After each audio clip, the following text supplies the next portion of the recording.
Muito bem, vamos abrir nossas Bíblias em Atos.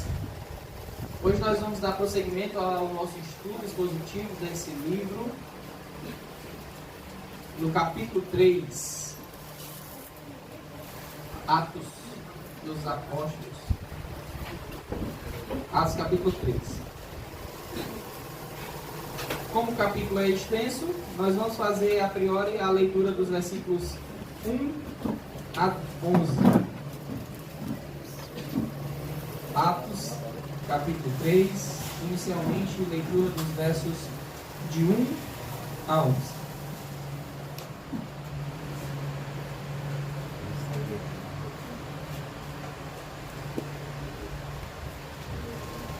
Amém?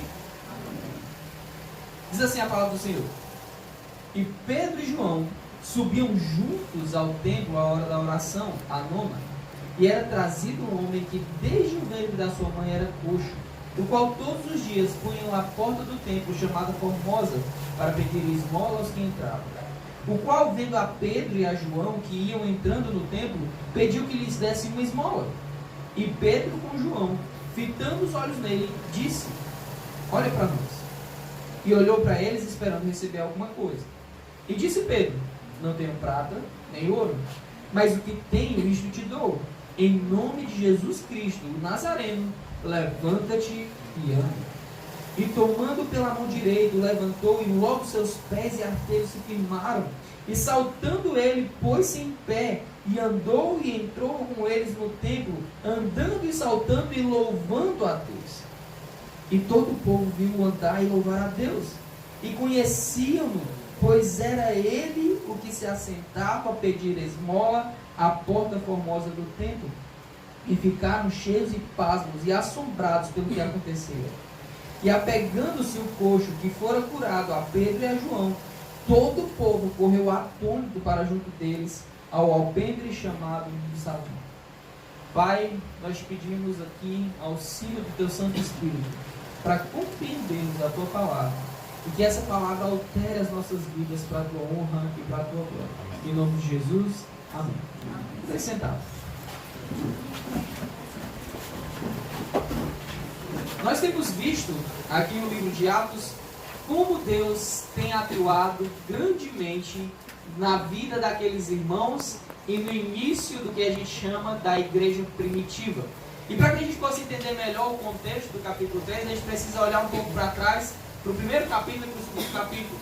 No primeiro capítulo nós vimos o Senhor Jesus Cristo, depois de passar 40 dias ressurreto juntamente com seus discípulos, ele é assunto aos céus. Mas entre esse assunto aos céus, ele fala do cumprimento da promessa de que ele enviaria um novo Consolador. E quando esse Consolador viesse, ele ia revestir de poder, de autoridade, aqueles que estavam ali, que eram seus discípulos, para que eles fossem suas testemunhas, tanto em Jerusalém, como em toda a Judéia, Samaria e até os confins da terra. No capítulo 2 nós vemos o cumprimento dessa profecia, onde os discípulos reunidos receberam o Espírito Santo, e Pedro, após o recebimento desse Santo Espírito, ele começa a pregar ousadamente o que tinha acabado de acontecer com aquelas pessoas que estavam ali reunidas. O número dos discípulos até então era 120 discípulos. Mas depois daquela pregação, onde Pedro explica que eles não estavam embriagados, muito pelo contrário, eles estavam cheios do Espírito Santo, as pessoas que estavam ali, escutando a pregação de Pedro, compreenderam a necessidade que elas tinham de se arrependerem do que elas tinham feito. Aquelas pessoas que estavam ali para celebrarem o dia de Pentecostes haviam sido as mesmas pessoas que estavam na Páscoa, presenciando a crucificação de Jesus Cristo, aqueles que eles não acreditaram que eram o Messias. Depois disso, o próprio Espírito Santo atua no coração de 3.000 almas que se juntam à igreja. E o número da igreja passa de 120 para 3.000 membros. E naquele dia nós podemos perceber que verdadeiramente o que aconteceu foi um avivamento. Porque avivamento verdadeiro traz mudança de vida. E o que nós vemos é que aqueles homens e mulheres convertidos agora, eles perseveravam na doutrina dos apóstolos, e na comunhão, e no partir do pão, e nas orações, e de casa em casa, e no templo eles se congregavam. E eles tinham tudo em comum, ao ponto de os homens e mulheres ricos daquela igreja venderem suas propriedades para abençoar os irmãos que não tinham recursos. E aqueles homens e mulheres pregavam ousadamente a palavra do Senhor. E é interessante que quando a gente chega aqui no capítulo 3, nós vemos que Pedro e João, apóstolos do Senhor Jesus Cristo, eles não deixaram de praticar o que era de se esperar de uma vida cristã. E principalmente de ter uma vida de oração. E nós vimos que ter uma vida de oração é demonstrar que tem uma vida de dependência, de confiança, sabendo que não somos nós que atuamos, não somos nós que decidimos nada, não somos nós que temos poder para que as coisas aconteçam, mas sim o próprio Deus. E aqui no capítulo 3 nós vemos que Pedro e João estavam subindo ao templo para orar. E quando eles estavam chegando no templo, havia um homem coxo, que era todo dia deixado próximo à chamada Porta Formosa. E a tradição diz que essa porta era considerada uma porta formosa, porque ela era toda recoberta em bronze. E ela separava o átrio dos gentios do átrio das mulheres, né? O local onde eles oravam.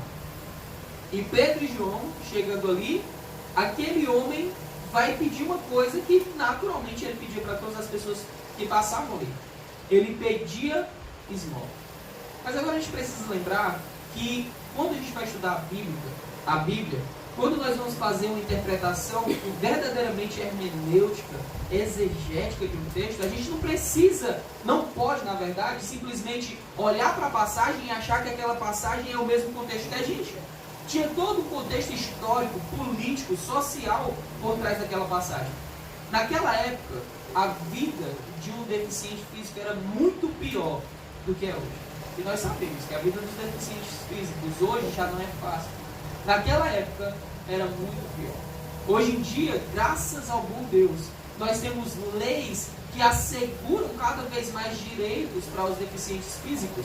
As acessibilidades têm sido exigidas na medida do possível para facilitar a vida deles. Hoje, um deficiente físico ele vai buscar profissões onde ele possa desempenhar o seu cargo. E ele vai assim executar e não ser abandonado como uma pessoa inválida. Mas naquele período, uma pessoa que era deficiente física, ela era vista não somente como deficiente física, ela era vista como uma pessoa amaldiçoada. Portanto, uma pessoa que não tinha nenhum tipo de participação ou de relação com o Senhor. E por mais que ele conseguisse fazer determinados tipos de serviços, ele era proibido de fazer. Então, a mendicância para aqueles homens e mulheres que eram deficientes físicos não era questão de decisão, era necessidade. Eles não tinham a opção de não ser mendigos, porque o único modo de eles conseguirem sustento era pedindo esmolas, porque ninguém permitia que eles trabalhassem. Se eles fossem fazer algo para vender, ninguém compraria deles, ninguém os contrataria como seus funcionários.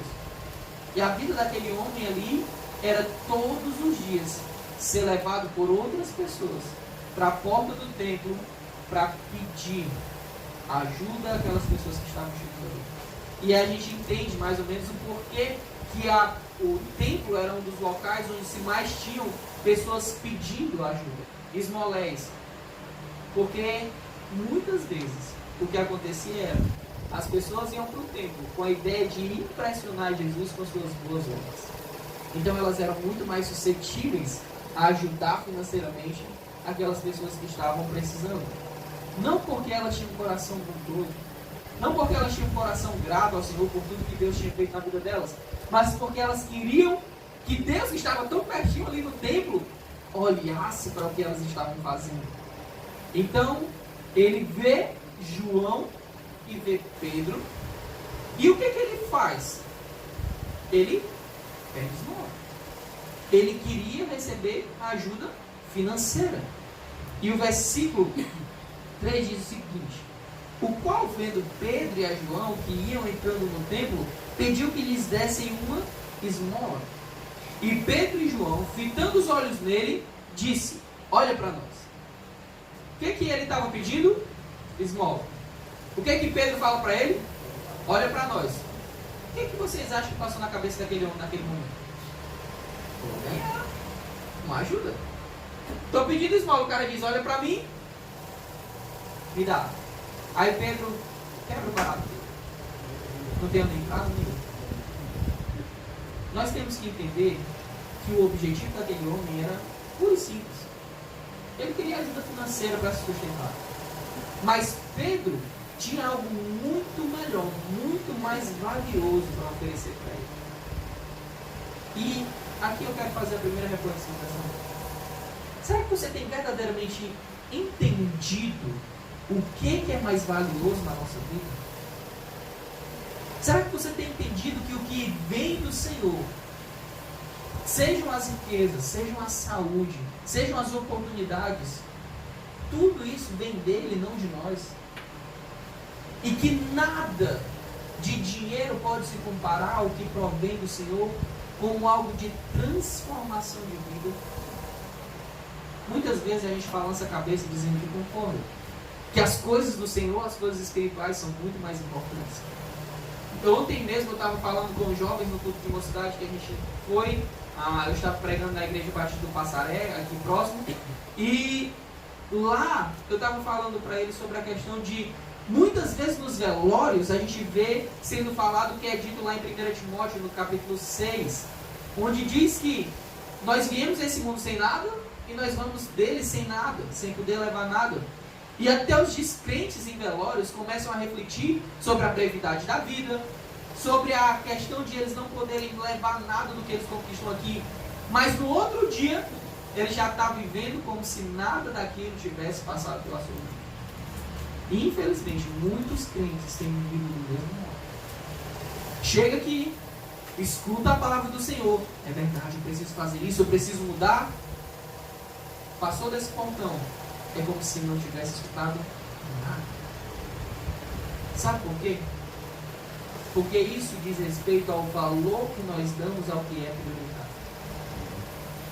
O olhar para as coisas desse mundo tem sido muito mais prioritário do que olhar para as coisas que Deus nos oferece como mudança de vida. Aquele homem queria esmola. Mas Pedro disse, eu não tenho prata nem ouro, mas o que eu tenho, isto te dou. Pedro, ele era um apóstolo de Jesus Cristo. Ele havia recebido do Senhor autoridade e dons, inclusive o dom de cura. E ele podia fazer uso e devia fazer uso dos dons que Deus tinha dado a ele. E ele olha para aquele homem e diz, eu tenho algo para você. E esse algo não é dinheiro, não é prata, não é o que você está esperando. E aqui a gente pode perceber que a gente vê uma diferença crucial daquilo que os ditos homens e mulheres que têm o dom da cura hoje em dia falam. Eles dizem que o que limita a cura acontecer é a fé que tem que ser anterior ao ato de cura. O homem não pediu para ser curado. Ele não estava esperando ser curado. Ele não esperou estendendo a mão achando que eles, rapaz, tenho certeza que se eles não vão me dar prata ou ouro, eles vão me curar. Não passava isso pela cabeça dele. Logo ele não tinha a fé de que aquilo ia acontecer. Mas ainda assim, ele foi curado. Versículo 4. Disse ele, olha para nós. E olhou para ele, esperando receber deles alguma coisa. E disse Pedro, não tenho prata nem ouro, mas o que tenho, isto te dou. Em nome de Jesus Cristo Nazareno, levanta-te e anda. E tomando pela mão direita, o levantou e logo seus pés e artérias se firmaram. E saltando ele, pôs-se em pé e andou e entrou com eles no templo, andando e saltando e louvando a Deus. Vamos com calma aqui, analisando cada uma das partes. Primeiro, Pedro, como apóstolo de Cristo, ele verdadeiramente tinha o dom de cura. Ele tinha autoridade para curar. Mas percebam que em momento nenhum ele busca a glória para ele. Muito pelo contrário, quando ele vai fazer aquilo ali, a exercer o seu ministério dado pelo Senhor, ele diz em nome de Jesus Cristo Nazareno. Não é em meu nome, não é em minha glória, é no nome daquele que merece toda honra e toda glória, que não sou eu. No nome dele, Jesus Cristo levanta e anda. E aquele homem, ele não foi parcialmente curado.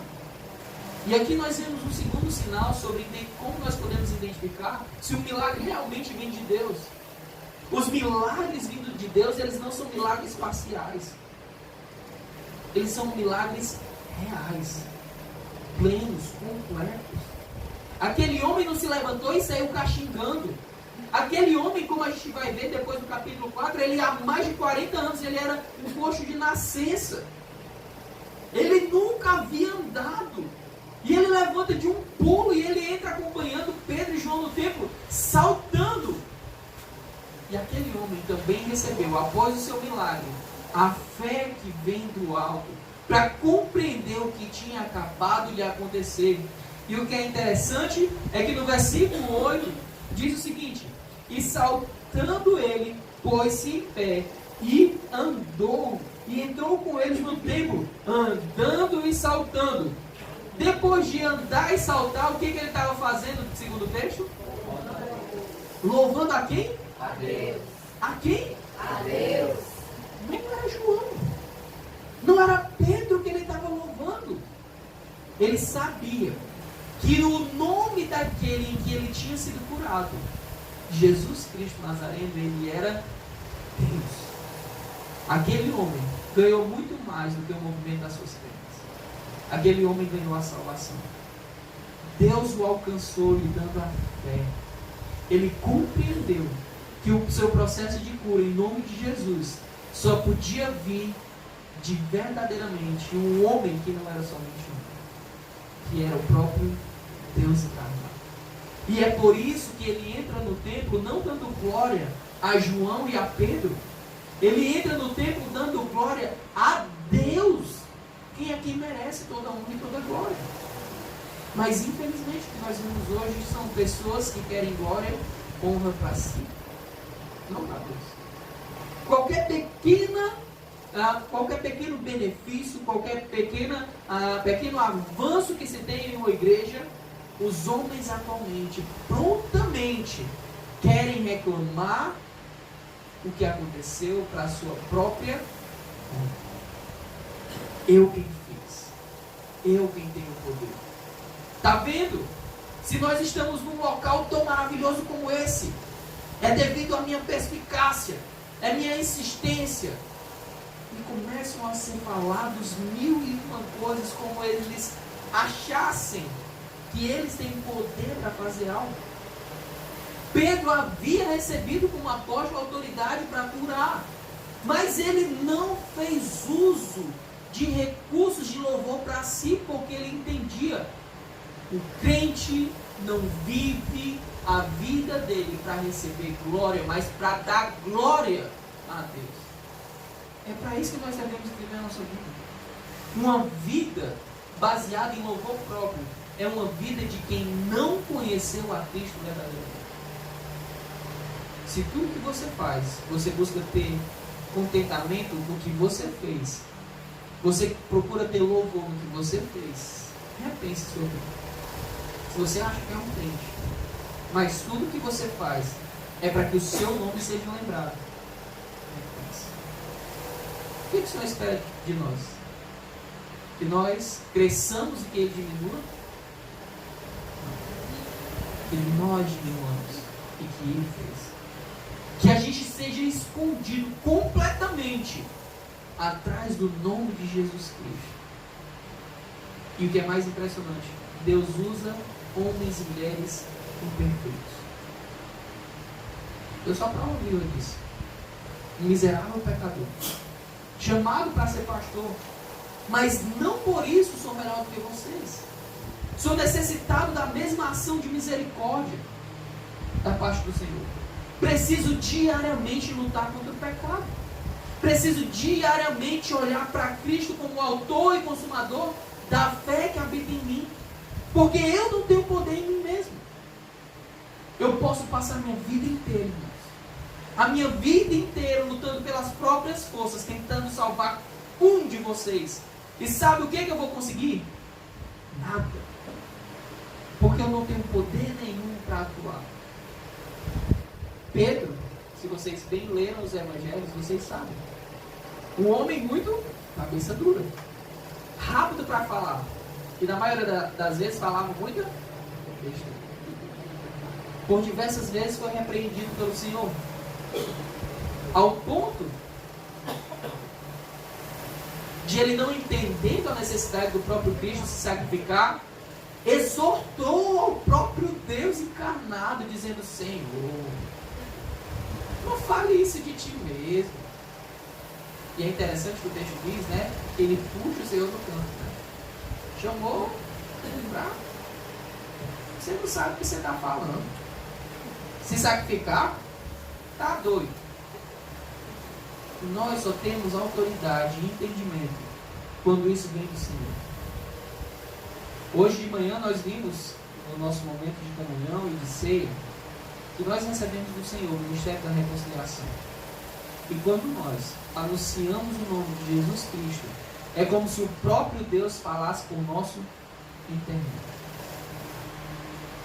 Pedro e João estavam ali na presença daquele homem que estava esperando receber dinheiro, mas eles tinham algo muito mais valioso para a vida dele. Eles tinham a Cristo para oferecer. Saiba disso. A igreja tem responsabilidade social. A palavra de Deus deixa claro isso. Nós devemos nos preocuparmos com ações sociais. Mas a ação social nunca poderá ser a prioridade da igreja. Porque você pode tirar uma pessoa da miséria desse mundo. Você pode dar um emprego para ela. Você pode dar uma casa para ela. Você pode dar todo tipo de conforto. Mas se ela não for salva, do que adianta? Nada. Porque essa vida acaba. E tudo que eu possa conseguir de melhor nessa vida se vai. E eu não posso levar nada. Por isso, o que nós temos de mais precioso para oferecer para alguém se chama Jesus Cristo. Não é dinheiro, não é status, não é influência, e sim Jesus Cristo, aquele que foi enviado por Deus, o próprio Deus encarnado que veio à terra para morrer em nosso lugar, mas que não ficou morto, ressuscitou. O versículo 10 diz o seguinte: e conheciam-no, pois era ele que se assentava a pedir esmola à porta formosa do templo. E ficaram cheios de pasmo e assombro pelo que lhe acontecera. E apegando-se o coxo que fora curado a Pedro e João, todo o povo correu atônito para junto deles, ao alpendre chamado de Salomão. E quando Pedro viu isto, disse ao povo: homens israelitas, por que vos maravilhais disso? Ou por que olhais tanto para nós, como se por nossa própria virtude ou santidade fizéssemos andar este homem? Pedro, logo de cara, já dá a exortação necessária para que eles parassem com o que eles estavam fazendo. O que estavam se começando a fazer aqui? Eles conheciam aquele homem que era coxo. Eles sabiam. Todo dia eles viam ele lá na porta do templo pedindo esmola. E agora eles estavam vendo aquele homem que era coxo pulando, saltando no templo. E eles ficaram pasmos. E agora vem todo mundo maravilhado, correndo para cima de Pedro e de João. O que Pedro sabiamente percebeu ali? Eles estavam querendo começar a louvar a Pedro e a João. E é por isso que eles dizem: pode parar. Peraí. Por que vocês estão olhando para a gente? Vocês acham que foi a gente que fez isso? Nosso poder, nossa santidade, negativo. E aqui, Atos capítulo 3, nós temos a segunda pregação de Pedro. E ele começa no versículo 13. O Deus de Abraão, de Isaac e de Jacó, o Deus de nossos pais. Ele começa a sua pregação dizendo claramente, que o Deus a quem ele serve era o mesmo Deus que os judeus conheciam. O Deus de Abraão, de Isaac e de Jacó. O Deus de nossos pais glorificou o seu Filho Jesus, a quem vós entregastes perante a face de Pilatos, negaste, tendo ele determinado que fosse solto. Pedro não amansava não, né? Ele já começa com a voadora de 2 pés no meio dos peitos. sabe? O Deus de Abraão, de Isaac e de Jacó, o Deus dos nossos pais, pois é, ele glorificou a Jesus, ou seja, Jesus é o próprio Deus também. E sabe o que vocês fizeram com ele? Mandaram crucificar. Então a pessoa que vem correndo empolgada para... Eu vou... Eita! Rapaz, o homem aí pegou pesado, viu? Pegou mesmo na pleura, né? Que nem que o cearense. Foi logo no que eles mais queriam fazer de errado. Por diversas vezes o povo judeu seguiu homens que não eram o Messias. E quando a gente vê, e a gente vai ver isso mais na frente, no capítulo 5, a Gamaliel se levanta perante o conselho, depois da perseguição a Pedro e a João, e ele diz assim: olha, se eles não são de Deus, vai acontecer como aconteceu com todos os outros. Eles vão viver, vão reunir um grupo, e daqui a pouco vão começar a morrer e tudo vai acabar. Pergunto uma coisa para vocês. Vocês são o que hoje? Crentes. Isso aqui aconteceu há quase 2000 anos atrás. Gamaliel disse que se acabasse, não era de Deus. Acabou? Era de Deus. Nós somos servos de Deus vivo, do Deus de Abraão, de Isaac e de Jacó. Amém. O Deus aqui nos judeus daquele tempo viram ser crucificados e que clamaram a Pilatos que ele fosse crucificado, mesmo Pilato insistindo por 6 vezes que ele não fosse porque ele era inocente. E Pilato não é inocente por causa disso, certo? Não é porque ele disse, não, ele é inocente e tentou por 6 vezes inocentar Jesus, que ele é inocente, não. Sabe por quê? Porque ele cedeu. Não adiantou de nada ele pedir 6 vezes para que soltasse Jesus.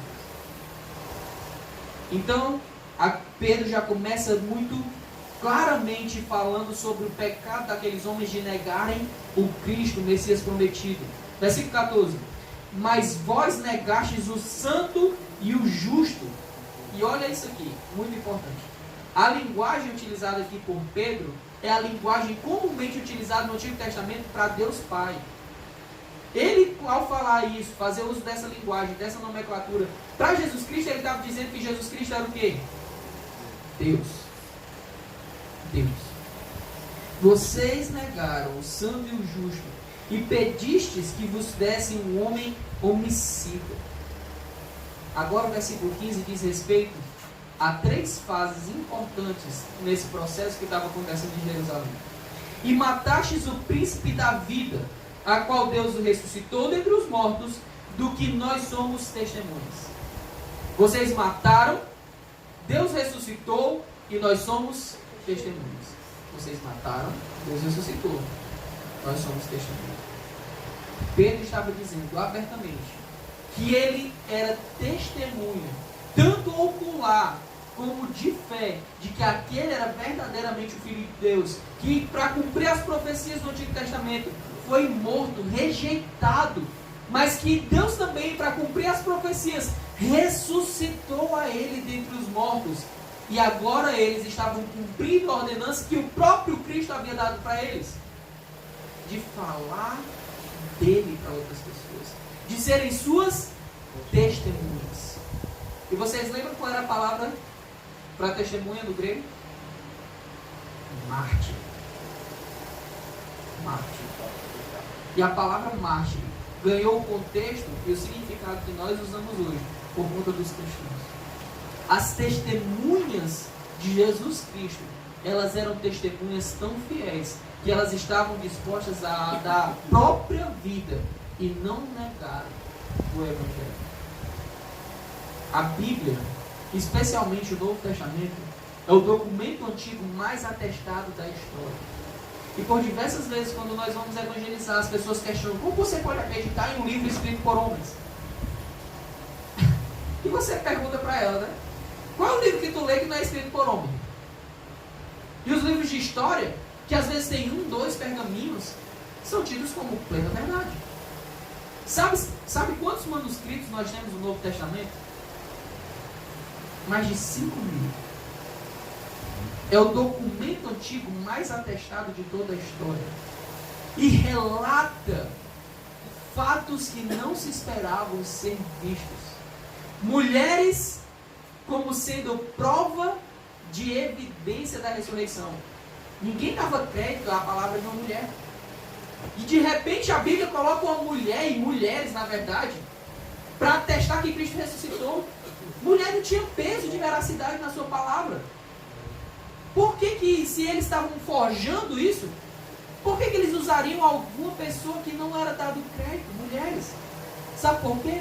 Porque Cristo já estava usando os seus filhos para entenderem que perante a face do Senhor, homens e mulheres são iguais. E que o testemunho de um homem e de uma mulher tem o mesmo peso. E que não importava se para aquela época o peso, a testemunha de uma mulher não era significativo. Porque para Deus era suficiente. E depois, centenas, milhares de pessoas, milhões até os dias atuais, morreram sem negar esse evangelho. Uma pessoa que morre por conta de uma mensagem só pode ser duas coisas: ou crente ou louco. Ou crente ou louco. Nós temos a plena convicção de que o mundo nos considera loucos, mas Cristo nos fez. É por isso que nós estamos aqui, porque isso que Pedro estava falando era a mais pura verdade. Aqueles judeus que estavam ali escutando o seu segundo discurso, a sua segunda mensagem, eles tinham pedido a crucificação de Jesus Cristo, o próprio Deus que se encarnou. Mas Deus o glorificou, ressuscitando dentre os mortos. E agora era a função dos discípulos de Cristo serem suas testemunhas. Versículo 16. E pela fé no seu nome, fez o seu nome fortalecer a este que vedes e conheceis. Sim, a fé que vem por ele deu a este, na presença de todos vós, esta perfeita saúde. Agora, irmãos, eu sei que o fizestes por ignorância, como também os vossos príncipes. Pedro estava falando sobre a fé que ele tinha recebido e que agora também aquele homem que havia sido curado recebeu. A fé que não veio deles, a fé que veio do próprio Deus. E ele continua o seu discurso. Olha, vocês fizeram isso. Vocês mataram o Messias prometido. O Deus de Abraão, de Isaac e de Jacó. Foi ele que tinha enviado esse Messias a quem vocês crucificaram. Mas nós sabemos que vocês fizeram isso por ignorância. As pessoas que nós encontramos que não temem ao Senhor, a grande maioria delas ainda não teve o privilégio de verdadeiramente escutar o Evangelho. São pessoas ignorantes com relação à palavra. E aqui eu quero falar sobre a importância da nossa missão de sermos arautos do reino.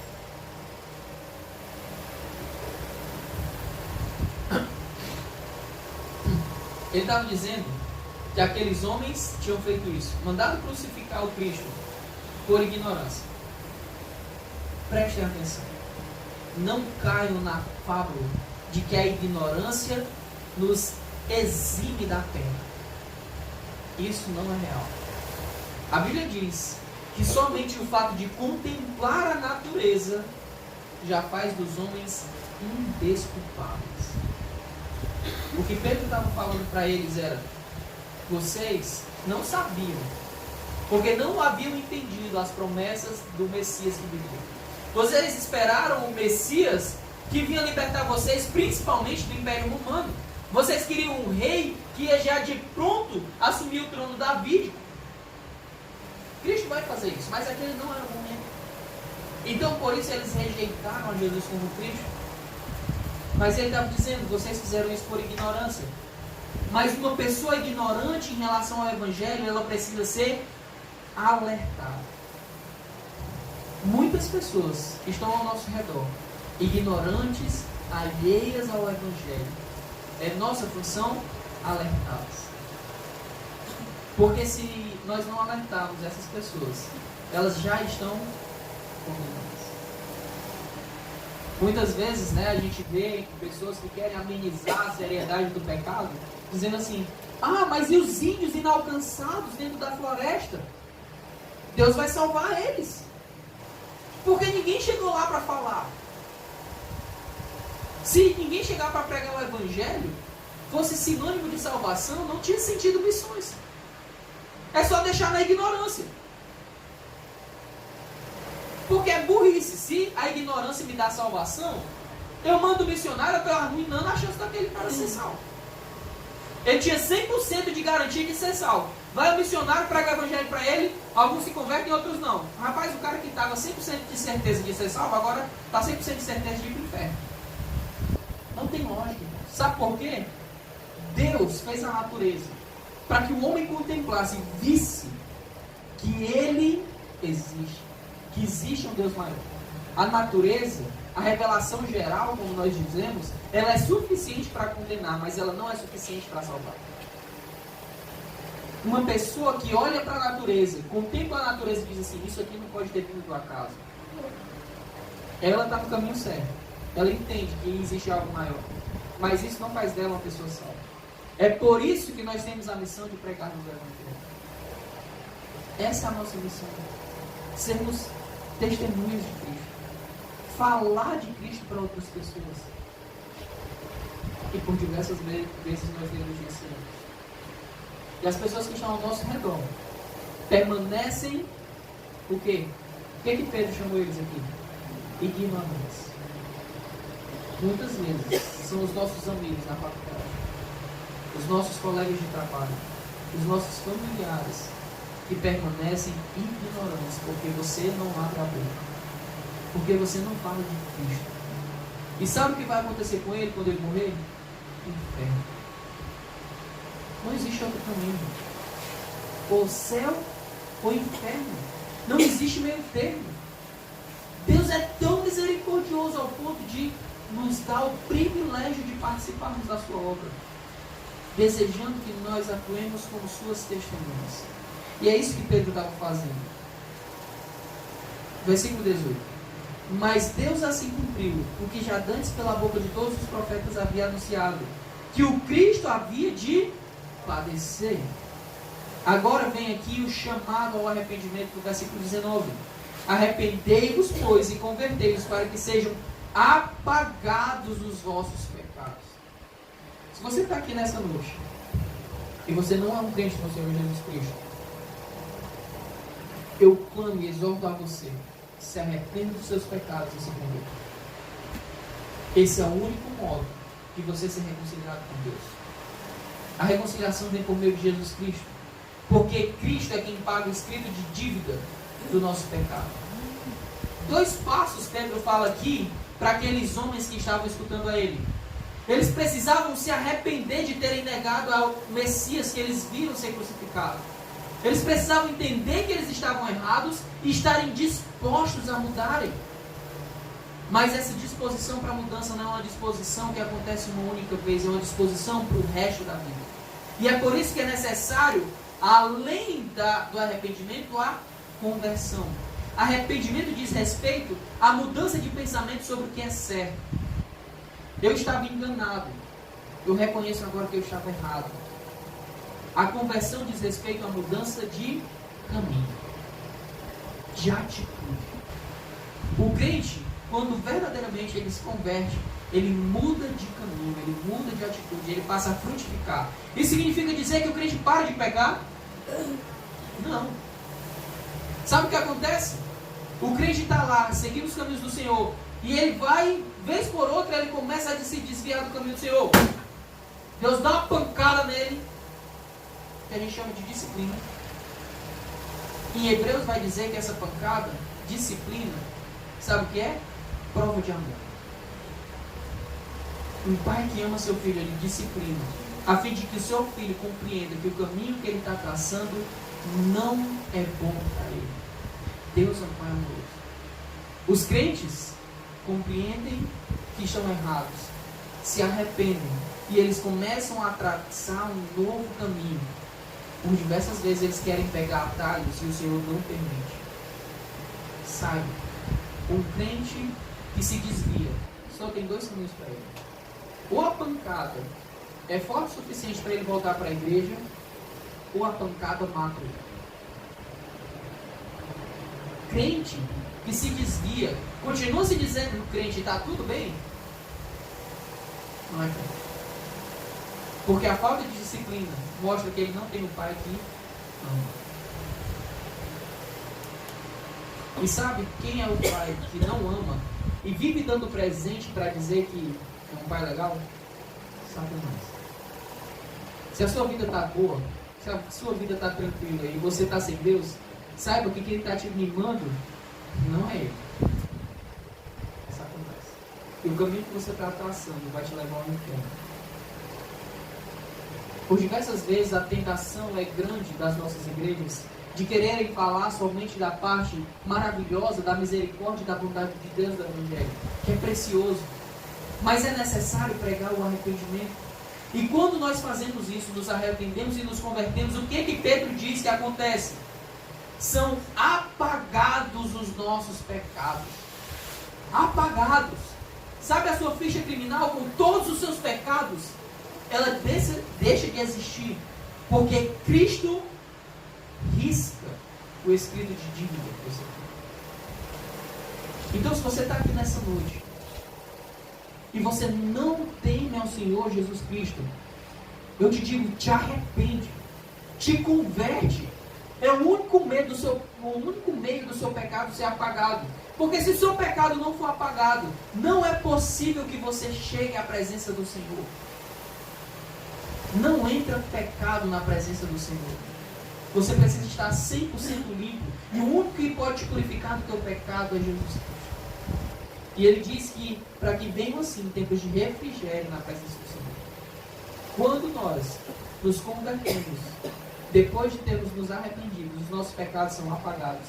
E os tempos de refrigério na presença do Senhor começam. Tempos de refrigério na presença do Senhor diz respeito à nossa esperança. E não o que nós vamos receber nessa terra. Sabe por quê? Aqueles homens e mulheres tiveram no seu tempo de refrigério na presença do Senhor, sabe o quê? Morte, perseguição. Foram jogados aos leões. Foram partidos a espada ao meio. Paulo, que era um homem altamente influente, de perseguidor da igreja, passou a perseguido. Que tipo de refrigério é esse? O refrigério na certeza de que nada mais pode me separar do amor de Deus. Nada. As autoridades desse mundo não podem me separar do amor de Deus. O meu pecado não vai me separar mais do amor de Deus. Nada que eu faça vai me separar do amor de Deus. Isso é refrigério para a alma, porque eu sei que a minha tribulação, as minhas dificuldades nesse mundo, um dia cessarão. E eu estarei para sempre na presença do Senhor, onde não haverá choro, onde não haverá ranger de dentes, onde nós gozaremos de uma paz e tranquilidade eternas na presença do próprio Deus. E envie Ele a Jesus Cristo, que já antes nos foi pregado, o qual convém que o céu contenha até os tempos da restauração de tudo, dos quais Deus falou pela boca de todos os seus santos profetas desde o princípio. Porque Moisés lhes disse aos pais: o Senhor vosso Deus levantará de entre vossos irmãos um profeta semelhante a mim. E eles sabiam que isso que Moisés estava falando, a semelhança de um profeta igual a ele, seria retratado sobre o Messias. E Pedro está dizendo, isso está se cumprindo em Jesus Cristo, se cumpriu em Jesus Cristo. E acontecerá que toda alma que não escutar este profeta será exterminada dentre o povo. Sim, todos os profetas, desde Samuel, todos quando depois falaram também predisseram destes dias. Vós sois os filhos dos profetas, da aliança que Deus fez com os nossos pais. Dizendo a Abraão, na tua descendência serão benditas todas as famílias da terra. Ressuscitando Deus a seu Filho Jesus, primeiro enviou a vós para que nisso vos abençoasse, no apartar a cada um de vós das vossas maldades. Pedro olha para eles e diz, lembra da promessa que Deus fez a Abraão, de que nele seriam benditas todas as famílias da terra. Essa promessa se cumpre em Jesus Cristo, que nos salva e nos aparta de todas as nossas maldades. A palavra de Deus diz em Romanos capítulo 3 que não há morte. Ninguém morre. Nenhum sequer. Não há ninguém que entenda, não há ninguém que busque a Deus. Todos se extraviaram e a uma se fizeram inúteis. Mais uma vez eu digo, se você está aqui nessa noite e você não tem ao Senhor, se arrependa e se converta. E clame a Jesus Cristo por salvação. Ele é aquele que pode tirar você das trevas. Ele é aquele que pode perdoar o pecado da sua vida. Lá em Tiago nós vemos que um só pecado é suficiente para me tornar culpado de todos. Para e pense. Será que você nunca mentiu? Será que você nunca desobedeceu aos pais?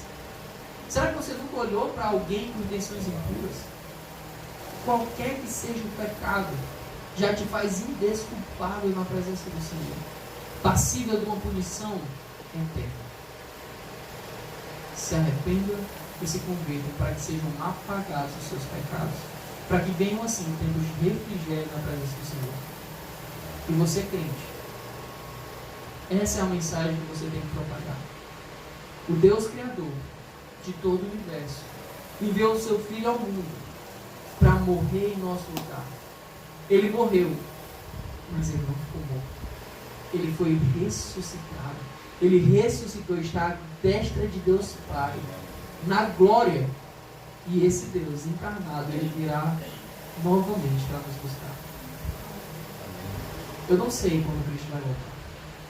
Nós não sabemos o dia, nós não sabemos a hora, mas nós temos a certeza que ele voltará. Existem duas formas de você chegar na presença do Senhor. Talvez você possa chegar na presença do Senhor por morte, ou chegar na presença do Senhor no dia que ele vier nos buscar. Os crentes chegarão na presença do Senhor e serão introduzidos no seu lar eterno. E os descrentes serão julgados e lançados no lago de fogo. Só existem esses dois caminhos. Gostaria que vocês baixassem suas cabeças agora. E eu queria que vocês refletissem sobre o que vocês têm feito. Crentes, o que vocês têm feito? Tem falado para as pessoas sobre o que é prioritário? Ou tem falado tanto e tentado oferecer para elas recursos desse mundo, prata e ouro? E se você está aqui e é descrente, o que você tem feito da sua vida? Essa vida é passageira, logo chegará ao fim. Se nessa noite você está aqui e ainda não conhece o Senhor Jesus Cristo, ainda não o aceitou como Senhor e Salvador da sua vida, mas entendeu a necessidade de se arrepender e se converter, levante a mão para eu saber e no final do culto eu ir falar com você. Lembre-se, hoje é o dia da salvação. Se arrependa e se converta para que sejam apagados os vossos pecados. Pai de amor, nós somos gratos a Ti, Senhor, pelo privilégio que temos de ver os relatos, ó Pai, descritos nesse livro e sabemos que tudo isso é verdade. O Teu Santo Espírito guiando Pedro na propagação do Teu Evangelho. E depois de curar aquele homem, ó Pai, Pedro em momento algum buscou benefício ou glória ao Seu próprio nome, mas somente a Ti. Nos ajuda a termos uma vida de glória ao Teu nome em tudo que nós façamos, começando pelo que nós comemos, pelo que nós bebemos, o modo como nós nos vestimos, o modo como nós falamos, ó Pai, nos auxilia. Nos auxilia também, a dia após dia, alertarmos aqueles, ó Pai, que estão ignorantes quanto à Tua palavra, para que eles possam se arrepender, se converter e assim terem os seus pecados apagados. Te peço que se alguém nessa noite aqui não ainda se entregou a Ti, ó Pai, quebrando o coração e incomoda o coração dessa pessoa, para que ela entenda a necessidade que tem de se dobrar aos Teus pés para ser salva.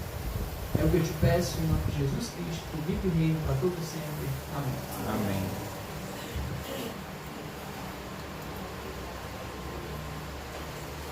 Quero agradecer aqui a presença dos nossos visitantes, a família ali do Jefferson. Jefferson, você pode se levantar para apresentar seus amigos, parentes todos.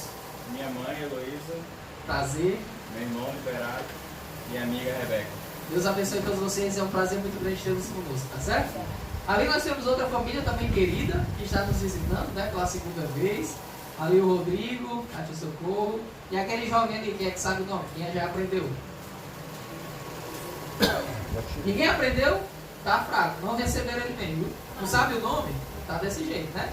Vão lá, se arrependam, se condenem os seus pecados para que sejam apagados, viu? Então, eu quero que vocês tenham uma excelente semana, que vocês saiam daqui essa noite refletindo sobre o que a palavra do Senhor diz, certo? A palavra de Deus deve fazer com que a nossa vida seja transformada. E não somente que a gente seja impactado por um determinado período de tempo e depois finge que nada aconteceu. O crente diariamente, ele mortifica a sua própria vontade para seguir a vontade do Deus que é vivo, eficaz, santo e perfeito. Amém? Que Deus abençoe a todos, tenham todos uma excelente semana.